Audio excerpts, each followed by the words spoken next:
Hi friends, இன்னைக்கு நம்ம பார்க்க போகிற டாபிக் அனுஸ்வர். அனுஸ்வர் சவுண்ட் பார்த்தீங்கன்னா பேஸ்ட் ஆன் நெக்ஸ்ட் கான்சனன்ட் தகுந்த மாதிரி சேஞ்ச் ஆகும். கா வர்க் கக்கா கக்கானா. அப்போ இந்த வரிசை வரும்போது அதோட சவுண்ட் பார்த்தீங்கன்னா இங் சவுண்டில் வரும். எக்ஸாம்பிள் பாருங்க, ஆ மேலே டாட் இருக்குங்களா, டாட் பக்கத்தில் எந்த வரிசை இருக்குன்னு பாருங்க. கா வரிசையில் இருக்கு. அப்போ ஆ இங்க் அங்க். நெக்ஸ்ட் ஒன் பாருங்க, ஆ டாட் பக்கத்தில் எந்த வரிசை இருக்கு, கா வரிசை இருக்கு. அப்போ நம்ம படிக்கும் போது ஆ இங்க் அங்க். இப்போ நம்ம பார்க்க போது சா வர்க் சச்சா ஜஜ்ஜானா. இந்த வரிசை வரும்போது அதோட சவுண்ட் பார்த்தீங்கன்னா இஞ்ச் இஞ்ச். எக்ஸாம்பிள் பாருங்க, ஆ டாட் பக்கத்தில் எந்த வரிசை இருக்கு, சா வரிசை இருக்கு. அப்போ ஆ இஞ்சல் அஞ்சல். நெக்ஸ்ட் ஒன் பாருங்க, பா டாட் பக்கத்தில் எந்த வரிசை இருக்கு, சா வரிசையில் இருக்கு. அப்போ நம்ம படிக்கும் போது பா இன்ச் பஞ்ச் பஞ்ச். டா வர்க் டட்டா டட்டானா.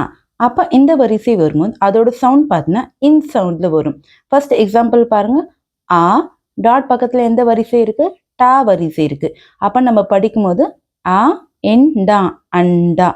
நெக்ஸ்ட் ஒன் பாருங்க, சா டாட் பக்கத்தில் எந்த வரிசை இருக்கு, டா வரிசையில் இருக்கு.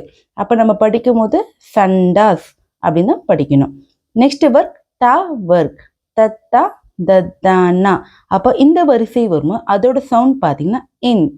எக்ஸாம்பிள் பாருங்க, சா டாட் பக்கத்தில் எந்த வரிசை இருக்கு, தா வரிசை இருக்கு.